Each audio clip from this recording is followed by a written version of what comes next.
Chapter 1. A Desperate Plea. Captain Lucas Harrington knew he should have turned back the moment he set foot on the Rekal outpost. It was a known haven for thieves, smugglers, and the kind of lawlessness that drew only the darkest hearts in the galaxy. But as he made his way through the crowded marketplace, his curiosity got the better of him.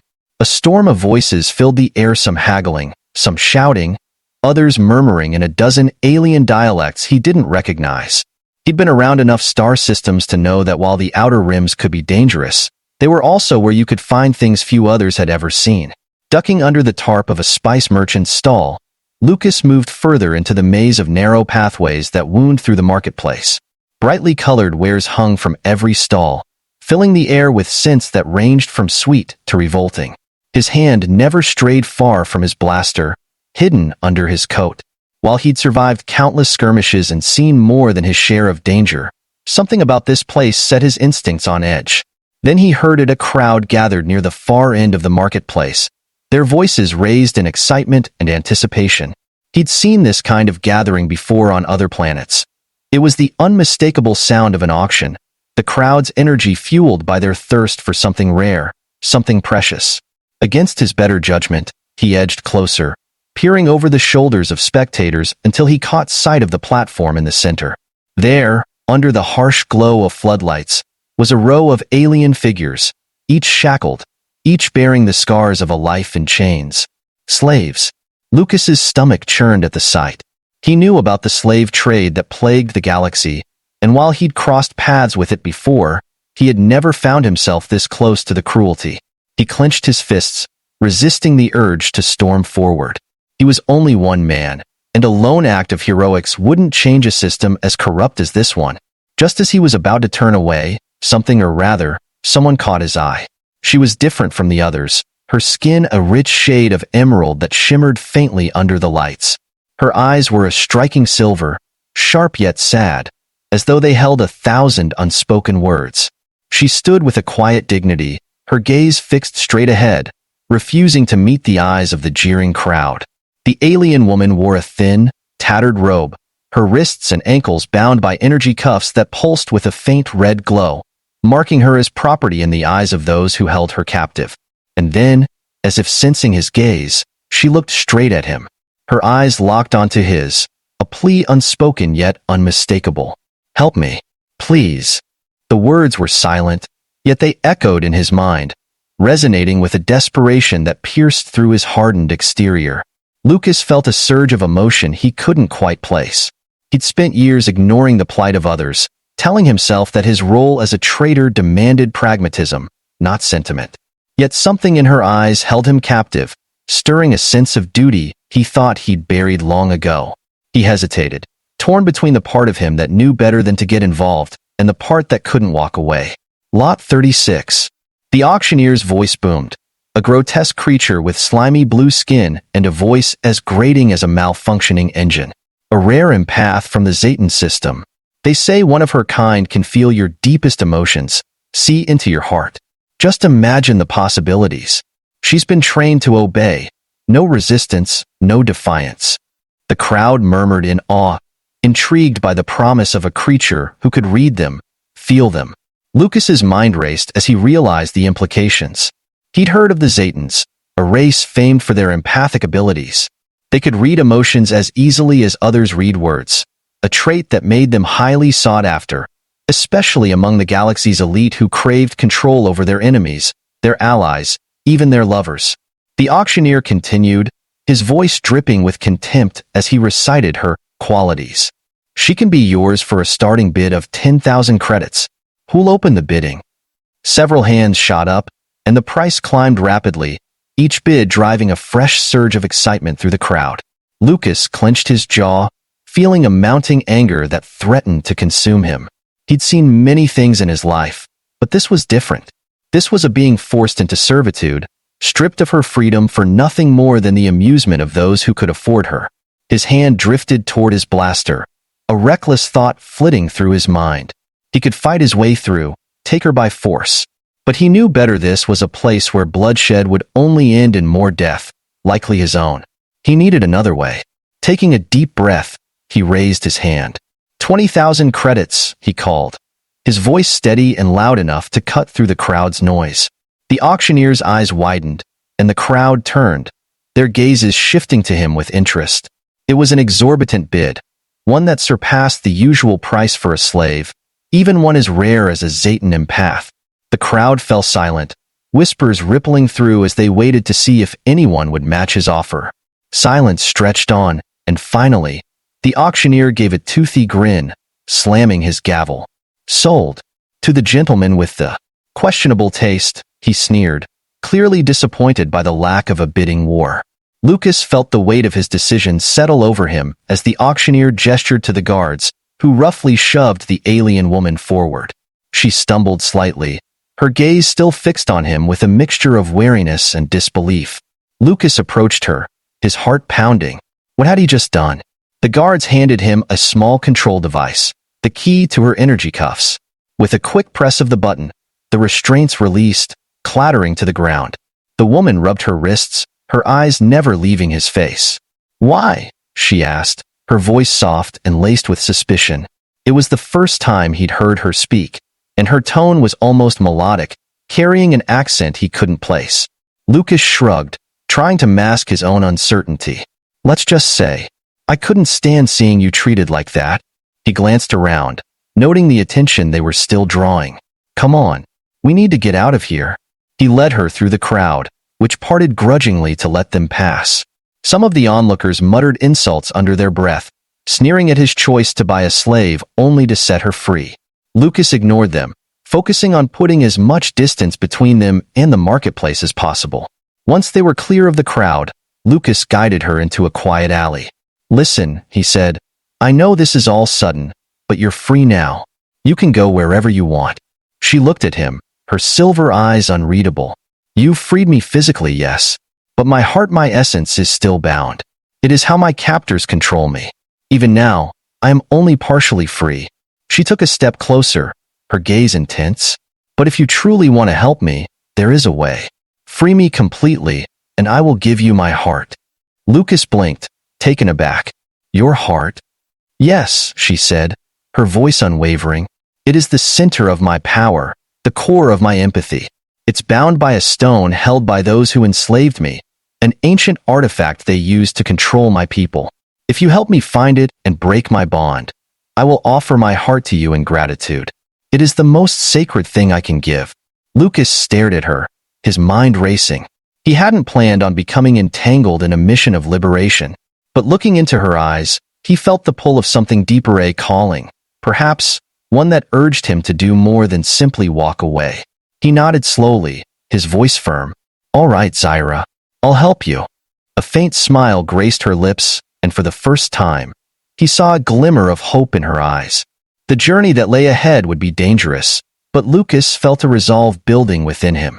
He had set her free, and now, in a strange twist of fate, she was offering him her heart in return. Little did he know, the mission he had just agreed to would change his life and his heart forever. Chapter 2. The Unlikely Alliance. They moved quickly through the narrow alleys of the Rekal outpost, ducking under awnings and weaving through shadowed paths that kept them out of sight. The darkened streets were lit by flickering neon signs and the dull glow of distant stars overhead, casting eerie reflections on the metal-plated ground.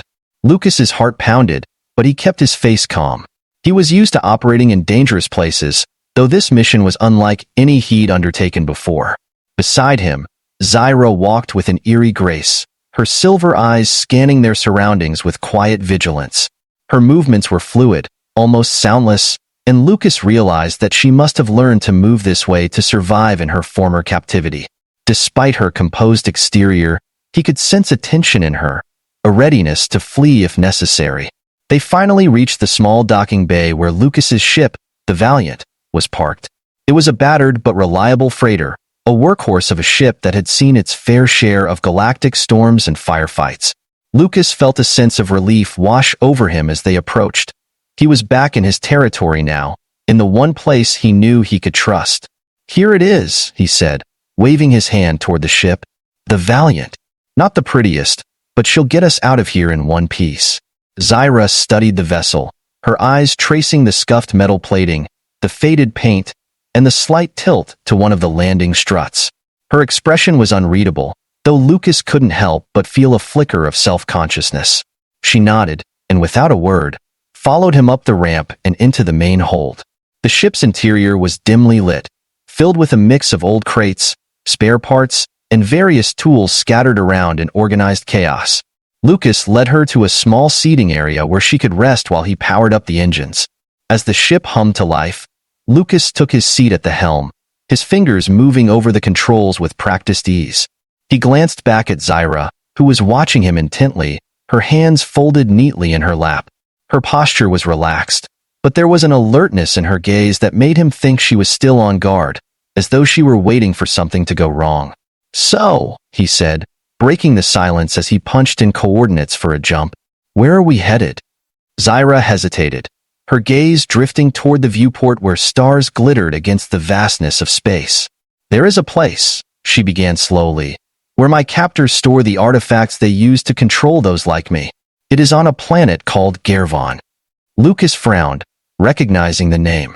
Gervon was notorious for its hostile conditions and its reputation as a hub for the galaxy's most ruthless traders and black market dealers. It was a place where few ventured willingly, and those who did rarely returned unscathed. He met her gaze. "Gervon? Huh? You're asking a lot. You know that?" Zyra looked down, her fingers tracing an invisible pattern on the table's surface. "I know," she said softly, "and I do not expect you to understand. But my people's hearts, our empathy, are our greatest treasure. To be enslaved and have our hearts controlled by those who see us as nothing more than tools." She trailed off, her voice filled with a quiet agony that made Lucas's chest tighten. He could see the weight of her captivity, the scars it had left on her soul, though she held herself with remarkable strength. He took a deep breath, steeling himself.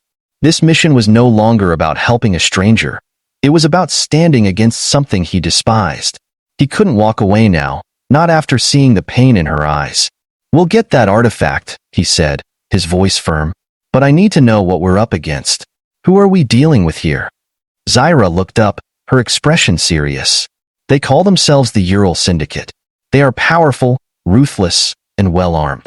They control Gervon, and they hold many such artifacts, gathered from various star systems. They keep them in a fortress in the heart of the capital city. It is heavily guarded, and they allow no one near their prized possessions without authorization." Lucas clenched his jaw, his mind racing. The Ural Syndicate was infamous throughout the galaxy, a shadow organization that thrived on the suffering of others, dealing in everything from illegal weapons to enslaved beings.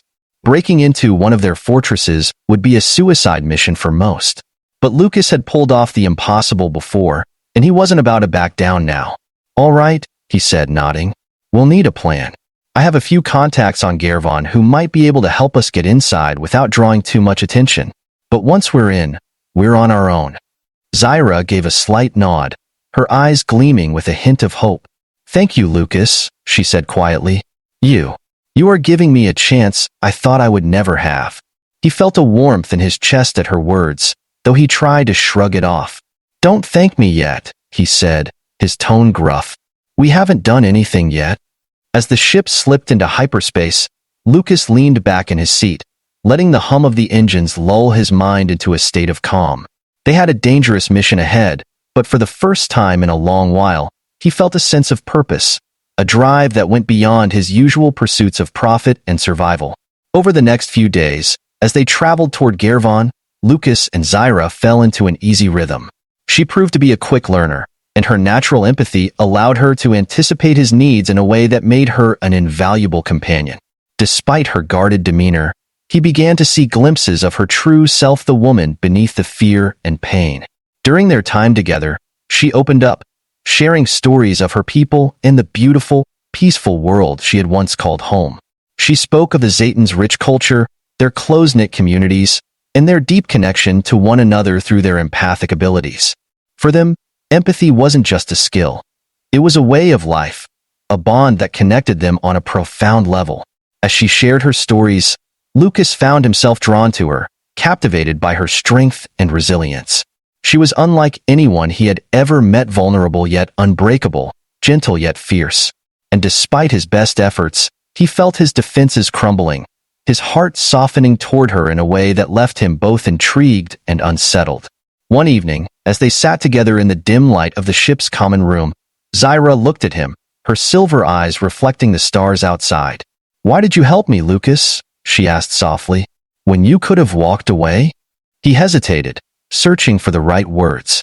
"I don't know," he admitted, feeling a strange vulnerability under her steady gaze. "Maybe I just couldn't stand seeing someone suffer like that.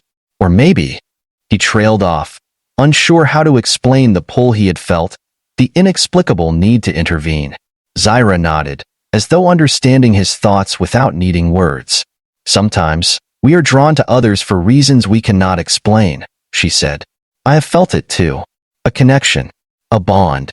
She paused, her voice lowering. "It is rare for my people to share such a bond with others, especially those outside our race. But with you, it feels different." The sincerity in her words took him by surprise, stirring a warmth that spread through his chest. He looked away, struggling to suppress the emotions her presence stirred within him. He'd spent years building walls around his heart, walls that had kept him safe in a galaxy that had no place for compassion or vulnerability. But here, with Zyra, those walls felt fragile, as though a single touch could bring them crumbling down. "We should get some rest," he said finally, breaking the silence. "We have a long day ahead of us once we reach Gervon." Zyra nodded, though he sensed the unspoken tension between them, a silent understanding that words could not capture. As they parted for the night, Lucas found himself lying awake, his mind filled with thoughts of the mission, the danger that lay ahead. And Zyra. He couldn't shake the feeling that this journey was more than just a mission, that it was leading him towards something deeper, something that scared him more than any battle he'd ever faced. The next day, as they prepared to land on Gervon, Lucas steeled himself. They were about to embark on a mission that could very well be their last.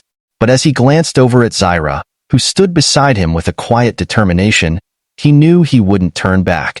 Not now, not with her by his side. He had set her on the path to freedom, and somewhere along the way, she had started to free him, too, from his cynicism, his isolation, and the emptiness that had filled his life for so long. And as the planet loomed before them, Lucas knew that whatever lay ahead, he was ready to face it with her. Chapter 3. A Dangerous Quest.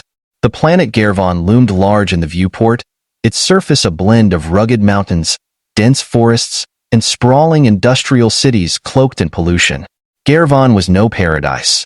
It was a hub for those who dealt in darkness, a sanctuary for the ruthless. It thrived on lawlessness, and in its underbelly, one of the galaxy's most powerful and feared syndicates, the Ural Syndicate, held sway. Lucas glanced over at Zyra as he guided the Valiant toward one of the smaller, more discreet landing zones. She was silent, her expression composed but her eyes betraying a tension that Lucas had come to recognize. Her gaze was fixed on the planet below, as if steeling herself for what was to come. Her shoulders were set, her hands clasped in her lap. Despite her calm, he could sense the anxiety within her, a storm brewing just below the surface. They landed without incident in a rundown docking bay on the outskirts of Rytros City, Gervon's largest metropolis. The landing bay was a labyrinthine complex of rusted metal and flickering lights, a place where one could easily disappear among the throngs of criminals, black market dealers, and mercenaries who frequented the area. As Lucas powered down the engines, he turned to Zyra. "Once we're on the ground, stay close. This isn't the kind of place where people go unnoticed. The fewer questions we attract, the better." Zyra nodded, her eyes meeting his with a look of gratitude that softened the tension in his chest. "I understand. Thank you, Lucas, for everything." He shrugged, trying to downplay the weight of his actions. "Let's just focus on getting that artifact and getting out of here in one piece."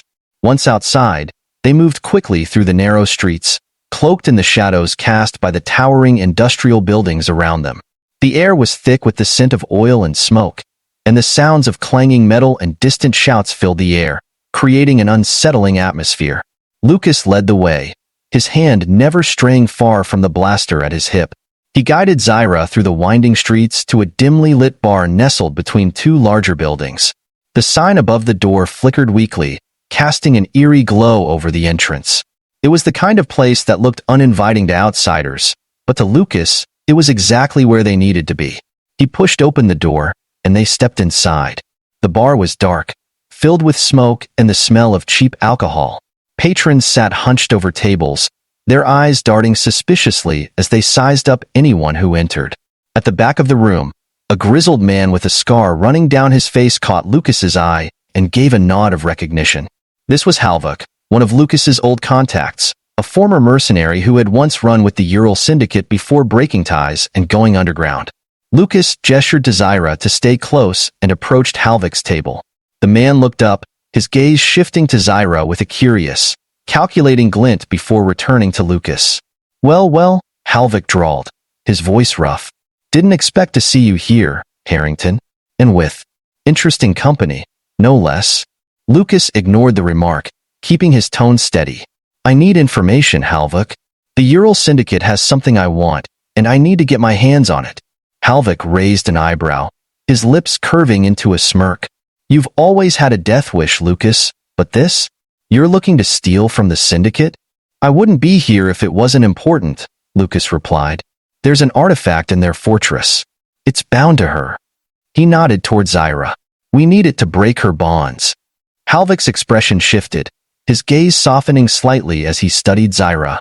Zayton Empath, aren't you? He murmured, his tone respectful. I heard about what they've been doing, enslaving your people, using your hearts to control you. He shook his head, a rare look of sympathy crossing his features. The Syndicate has some twisted collectors in their ranks.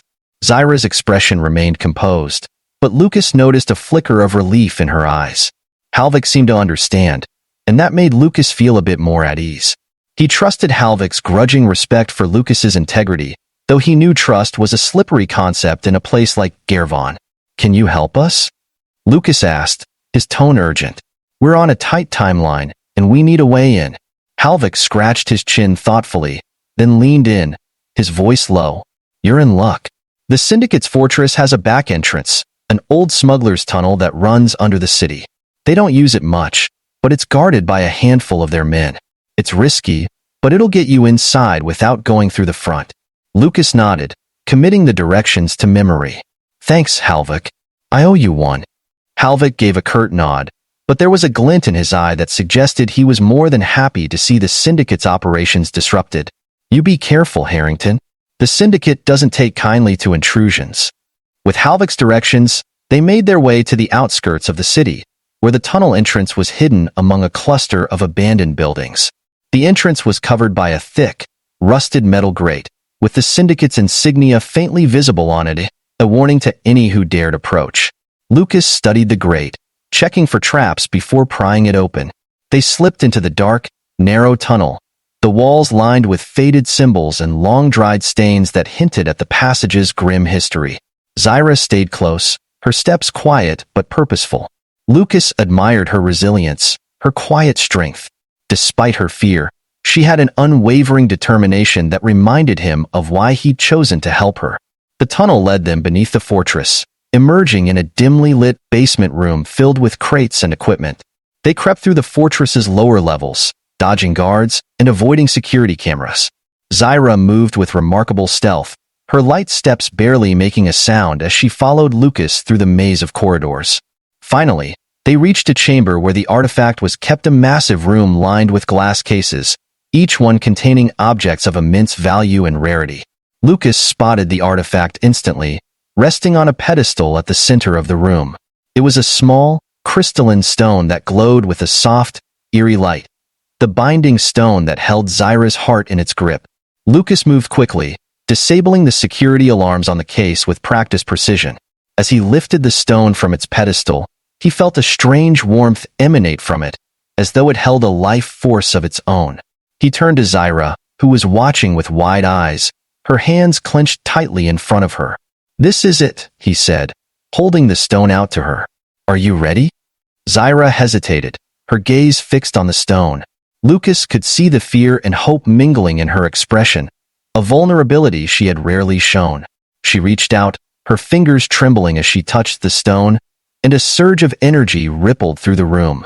As she gripped the stone, a low hum filled the air, resonating deep within her. Her eyes closed, and a faint glow began to emanate from her chest, pulsing in time with the energy of the stone. Lucas watched, mesmerized, as the glow intensified, filling the room with a light that was both beautiful and overwhelming. Then, with a shuddering gasp, Zyra opened her eyes, the glow fading as the stone's light dimmed. She looked at Lucas, her expression one of wonder and gratitude. "I can feel it," she whispered. "My heart. It's free." But before they could celebrate, an alarm blared throughout the fortress, signaling their presence.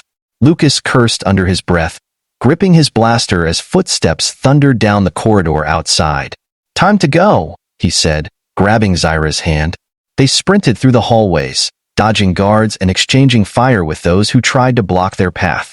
Lucas's heart pounded as they fought their way through the fortress, the blaster fire lighting up the dark corridors.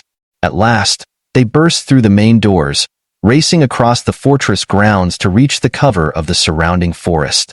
Behind them, the fortress was in chaos, alarms echoing through the night as guards scrambled to pursue them. Once they reached the safety of the trees, Lucas turned to Zyra, his breathing ragged but relieved. She looked at him, her silver eyes shining with gratitude, a soft smile on her lips. "You've given me my life back," she said, her voice filled with emotion. "And for that, I am eternally grateful." Lucas felt a warmth spread through him, a realization that went beyond gratitude or duty. He had freed her, but in doing so, he'd also freed something within himself. As they stood there in the quiet darkness, he understood that this journey had changed him in ways he hadn't anticipated. But as dawn broke over the horizon, he knew their journey wasn't over yet. There were choices yet to be made, and hearts yet to reveal. Chapter 4: Freedom and Farewell. As the first light of dawn crept through the trees, casting a warm glow over the forest floor, Lucas and Zyra sat on a fallen log, catching their breath. The sounds of blaster fire and shouts faded into the distance as they escaped further from the fortress. For the first time since landing on Gervon, Lucas allowed himself to relax, knowing they had narrowly escaped the grip of the Ural Syndicate. They had the artifact, Zyra's heart was free, and yet, something lingered between them, something unspoken. Zyra sat beside him, her head tilted toward the morning sky as if savoring the freedom she'd yearned for. Her silver eyes sparkled, reflecting the soft light filtering through the canopy. She held the now lifeless binding stone in her hands, tracing its rough edges as though bidding it a silent farewell.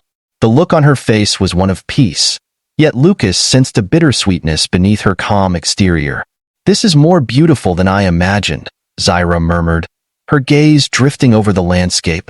"For so long, I could only dream of what freedom felt like. Now that it's real, it almost feels surreal."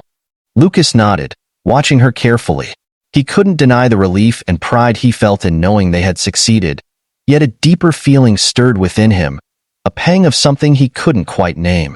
Over the days they'd spent together, Zyra had become more than just a mission, more than a stranger in need of help. She was someone he had come to care for, perhaps more than he wanted to admit. Zyra turned to him, her eyes meeting his with an intensity that made his heart skip. "Lucas, there's something I promised you," she said softly, holding the binding stone between her palms.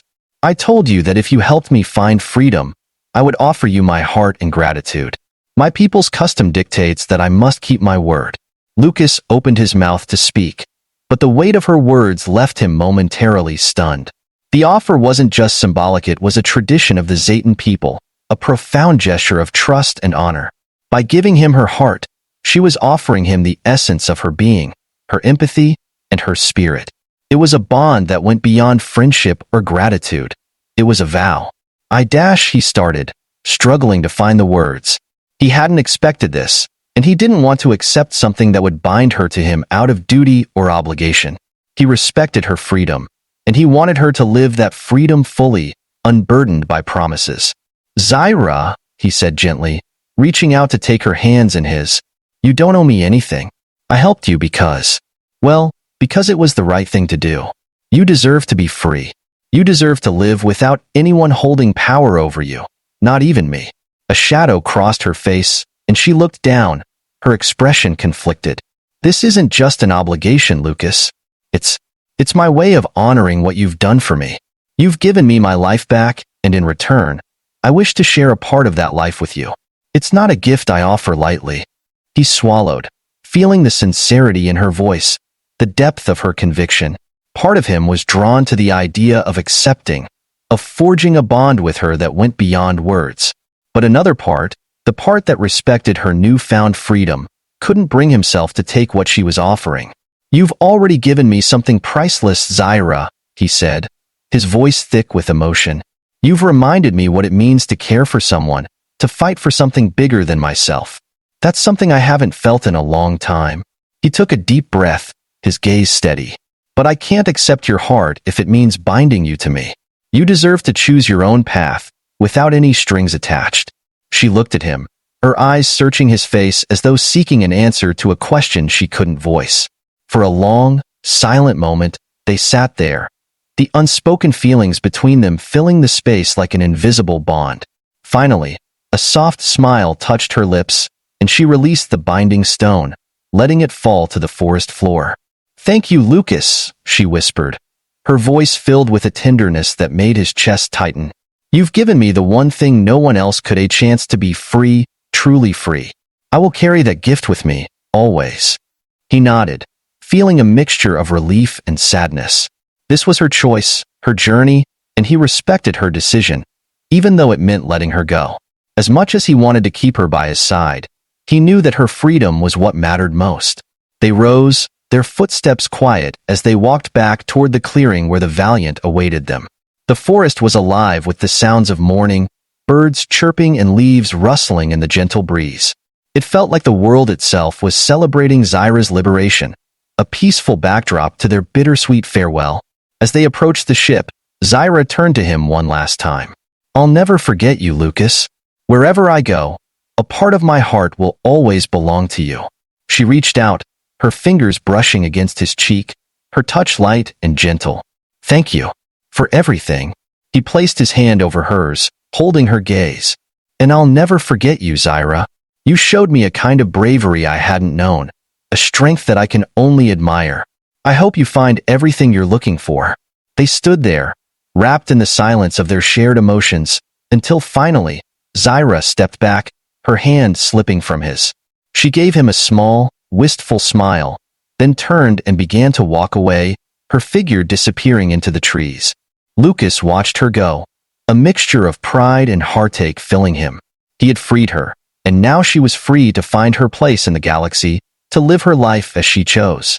He knew he'd made the right decision, yet the emptiness in his chest reminded him of the bond they'd shared, a connection that went beyond words or promises. As he boarded the Valiant, he felt a warmth near his chest and realized that a faint glow remained on the pendant he wore, a gift she had left with him, a small fragment of her heart's energy. He touched the pendant, feeling a pulse, a reminder that no matter where he went, a piece of Zyra would always be with him. As he soared into the stars, he felt a quiet peace settle over him. The journey they'd shared, the bond they'd forged, would forever be a part of him. And though their paths had diverged, he knew their spirits would always be bound by the freedom they'd fought for and the love that had blossomed in the unlikeliest of places.